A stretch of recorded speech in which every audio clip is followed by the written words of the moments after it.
Dear students, this is Praveen Kumar Agrawal from Management Department. Welcomes you in my today's lecture of Principles of Economics.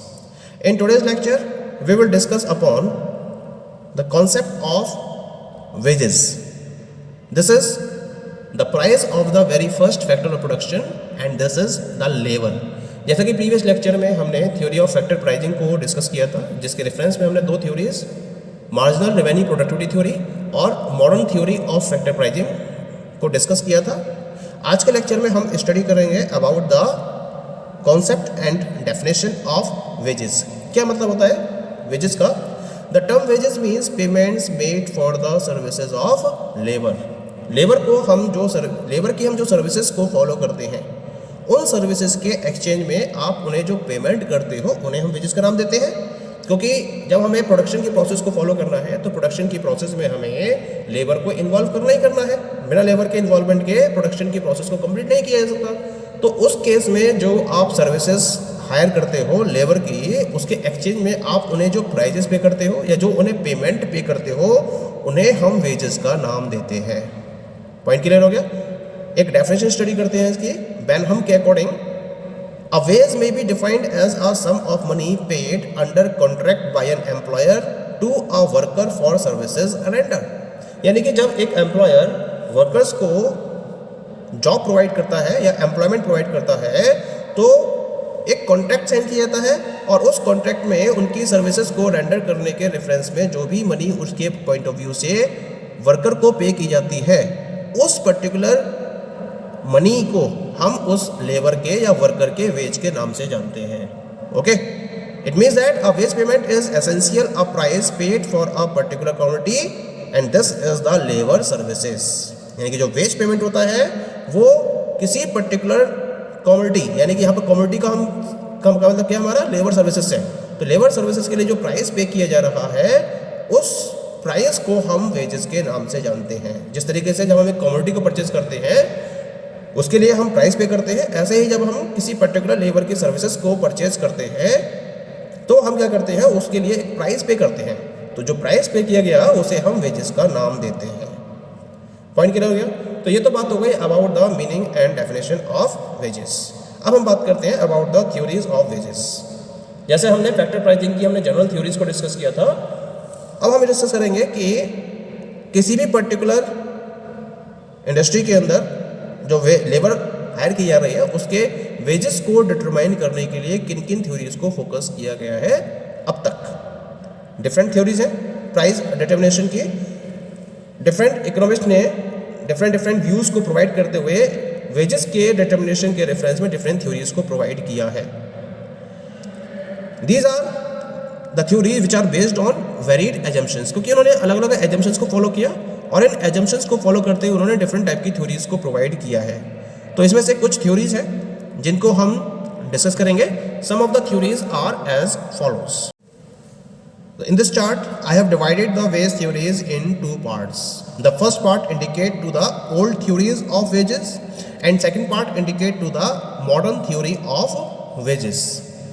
Old theory of wages में हम different theories को discuss करेंगे. The very first one is the subsistence theory. Second one is the wage fund theory. Third one residual claimant theory. Fourth one marginal productivity theory. Fifth one surplus value theory. Sixth one bargaining theory. And 7 one is the behavioural theory. तो इस तरीके से हम ये सारी theories old theories of wages के category में study करेंगे। और सेकंड है मॉडर्न थ्योरी ऑफ वेजेस, यानी कि यहाँ पर मॉडर्न कॉन्सेप्ट को फोकस करते हुए वेजेस को डिटरमाइन करना बताया गया है। तो ये क्या क्या कॉन्सेप्ट है, let us study it one by one. पहले हम बात करते हैं about the old theories of wages. और ओल्ड थ्योरीज ऑफ वेजेस में सबसे पहली थ्योरी है that is known as the subsistence theory. क्या मतलब होता है सब्सिस्टेंस थ्योरी का?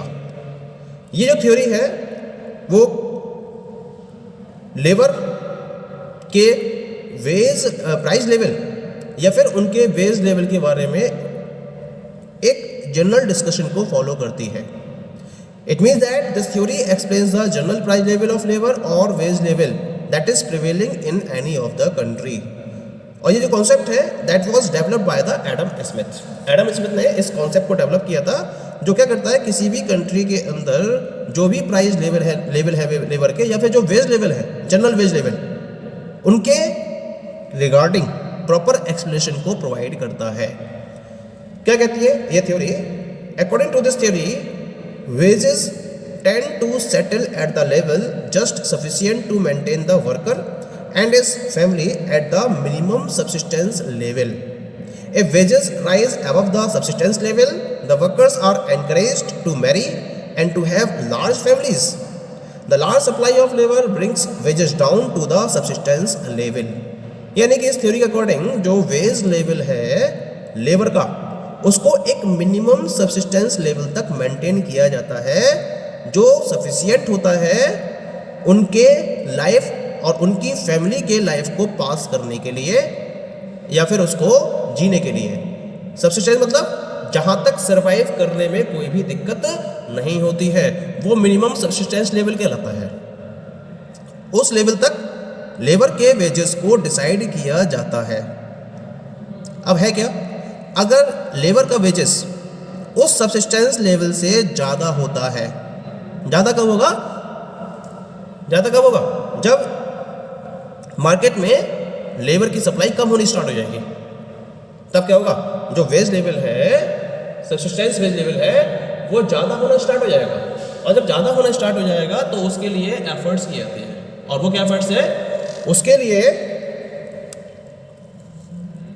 वर्कर्स को मैरी करने के लिए, यानी कि शादी करने के लिए एनकरेज किया जाता है, और उन्हें लार्ज फैमिलीज क्रिएट करने के लिए एनकरेज किया जाता है कि वो ज़्यादा से ज़्यादा चिल्ड्रन को बॉर्न करें और अपनी फैमिली को लार्ज करते चले जाएं।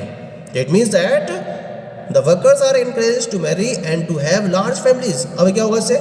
जब वो शादी करेंगे और लार्ज फैमिलीज को फॉलो करेंगे, तो लार्ज फैमिलीज को फॉलो करने से जो लेबर की सप्लाई है वो बढ़ना स्टार्ट हो जाएगी, और जब वो बढ़ेगी तो इससे जो सब्सिस्टेंस लेवल है,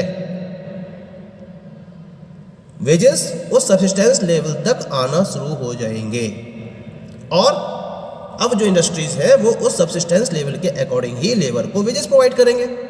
एक तो ये बात हो गई।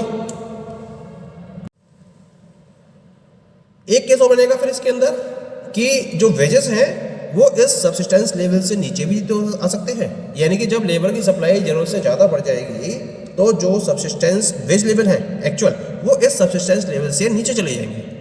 अब अगर नीचे जाएंगे तो क्या करा जाएगा? इसके लिए जो रीजन्स फॉलो किए जाते हैं उसमें मैरिजेस एंड बर्थ्स को डिस्करेज किया जाता है, यानी कि जो लेबर है उन्हें डिस्करेज किया जाता है कि वो मैरिजेस को फॉलो ना करें, वो कम बच्चों को पैदा करें या बर्थ रेट अपना कम रखें, डिस्करेज किया जाता है। उसके लिए अंडर नरिशमेंट की सिचुएशन बढ़ जाती है, वेज लेवल कम होंगे तो जो उनको अपने लिवलीहुड के लिए या जितने लाइफ को पास करने के लिए मिनिमम फूड की रिक्वायरमेंट है वो कंप्लीट नहीं हो पाएगी उनकी, जिससे अंडर नरिशमेंट का केस बढ़ेगा, और अंडर नरिशमेंट इंक्रीज होने से डेथ रेट बढ़नी स्टार्ट हो जाएगी, और डेथ रेट बढ़ने से क्या होगा?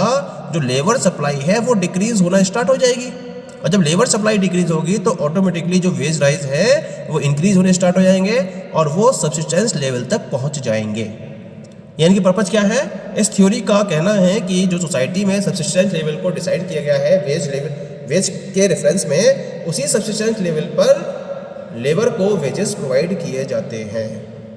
या ये समझा जाता है that the supply of labour is infinitely elastic. It means that its supply would increase if the wages offered rises. ये थ्योरी ये मानती है कि जो लेबर की सप्लाई है वो इन्फिनिटली इलास्टिक है, यानी कि अगर मार्केट में वेजेस को इंक्रीज किया जाएगा तो लेबर की सप्लाई भी इंक्रीज हो जाएगी। तो इसी कॉन्सेप्ट को फोकस करते हुए इस थ्योरी को प्रपाउंड किया गया था by Adam Smith. Now we come to the next theory. This theory is known as the wage fund theory. क्या कहती है ये थ्योरी? This theory was given by the J S Mill. J S Mill ने इस थ्योरी को प्रपोज किया था, और इन्होंने क्या कहा इस थ्योरी के regarding? Wages depend upon two quantities. दो क्वांटिटीज पर डिपेंड करते हैं वेजेस। पहला होता है वेज फंड। वेज फंड का मतलब होता है कि कोई भी पर्टिकुलर, अगर मैं इंडस्ट्री की बात करूं या किसी पर्टिकुलर फर्म की बात करूं तो वो क्या करते हैं लेबर को परचेज करने के लिए एक फिक्स्ड अमाउंट ऑफ कैपिटल जो उन्हें सर्कुलेट करनी है उसको एक तरफ मेंटेन कर देते हैं कि वो इतना ही पैसा लेबर की सप्लाई पर या लेबर की परचेजिंग पर खर्च करना चाहते हैं। तो जो टोटल अमाउंट उन्होंने इसके लिए मेंटेन कर रखा है, जो कैपिटल इसके लिए मेंटेन कर रखी है, उसे हम बोलते हैं वेज फंड। ये क्या होती है? फिक्स्ड होती है। इंडस्ट्री की बात करें या फर्म्स की बात करें तो वो इसको ज़्यादा आसानी से बढ़ाती नहीं है। ये कहते हैं कि इसको बढ़ाया ही नहीं जाता है अकॉर्डिंग टू दिस थ्योरी। और दूसरा होता है the number of labourers seeking employment, यानी कि जितने भी मार्केट में लेबरर्स हैं जो उस एम्प्लॉयमेंट को देख रहे हैं उनकी नंबर्स। तो दो क्वांटिटीज है जिस पर वेज डिपेंड करता है। पहला होता है वेज फंड और दूसरा होता है द नंबर ऑफ लेबरर्स। ये तो ये बात हो गई। अब पॉइंट ये आता है कि हम वेज लेवल को डिटरमाइन कैसे करते हैं। तो वेज लेवल को डिटरमाइन करने के लिए जेएस मिल ने एक सिंपल अरिथमेटिक ऑपरेशन को फॉलो किया। क्या करा उन्होंने वेज फंड को नंबर ऑफ वर्कर से डिवाइड कर दिया और इस तरीके से एक वर्कर को मिलने वाले वेज लेवल को डिटरमाइन कर दिया। तो फॉर्मूला यहाँ पे दिखाई दे रहा है आपको, wage level is equal to wage fund divided by number of workers. और इस तरीके से वेज लेवल को प्रॉपर्ली डिटरमाइन कर दिया जाता है with the help of this theory. यानी कि हम ये कह सकते हैं कि जो वेजेस हैं वो क्वांटिटी ऑफ कैपिटल या वेज फंड के डायरेक्टली प्रोपोर्शनल होते हैं और वेजेस के इन्वर्सली नंबर ऑफ वर्कर्स के इन्वर्सली प्रोपोर्शनल होते हैं। ये बात क्लियर हो गई हमारे। अब पहले हम एक एग्जांपल के पॉइंट ऑफ व्यू समझ लेते हैं। मान लीजिए कि एक पर्टिकुलर फर्म ने एक वेज फंड को यानी कि कैपिटल जो सर्टेन कैपिटल है उसको वेजेस के लिए अलग रख दिया और वो है 1 लाख रुपए कि जो ऑर्गेनाइजेशन है वो 1 लाख रुपए ही खर्च करना चाहती है on the purchase of labour. अब उसने देखा कि मार्केट में जो 1000 लेबर हैं या वर्कर्स हैं जो जॉब ढूंढ रहे हैं, उन्होंने 1000 लेबर को जॉब पर रख लिया, एम्प्लॉयमेंट प्रोवाइड कर दिया। तो वेजेस कैसे डिसाइड होगा? हम क्या करेंगे, वेज फंड यानी कि 1 लाख को डिवाइड करेंगे 1000 से और हमारे पास वैल्यू आएगी ₹100 पर लेबर। यानी कि यहाँ पर जो वेज लेबर होगा that is equal to the ₹100 per labour. अब अगर इस वेज लेवल को हम बढ़ाना चाहें तो क्या करना पड़ेगा? इसके लिए हमें या तो वेज फंड को इंक्रीज करना पड़ेगा या फिर हमें नंबर ऑफ वर्कर्स को डिक्रीज करना पड़ेगा, क्योंकि वेज फंड के ये डायरेक्टली प्रोपोर्शनल होता है और नंबर ऑफ वर्कर्स के ये इनवर्सली प्रोपोर्शनल होता है। अब वेज फंड की बात करें तो वेज फंड तो फिक्स्ड होता है, वेज फंड में तो कोई भी चेंज नहीं होता है, तो इसको तो हम उसके बेसिस पर इंक्रीज नहीं कर सकते। तो एक ही तरीका बचता है वेजेस को इंक्रीज करने का कि नंबर ऑफ वर्कर्स को रिड्यूस कर दिया जाए। तो जब नंबर ऑफ वर्कर्स डिक्रीज होंगे तब जाकर वेज लेवल को बढ़ाया जा सकता है, अदरवाइज कोई भी ऐसी सिचुएशन नहीं है इस थ्योरी अकॉर्डिंग कि आप वेज लेवल को इंक्रीज कर सको। केवल एक ही तरीका है and this is the reduction in the number of workers.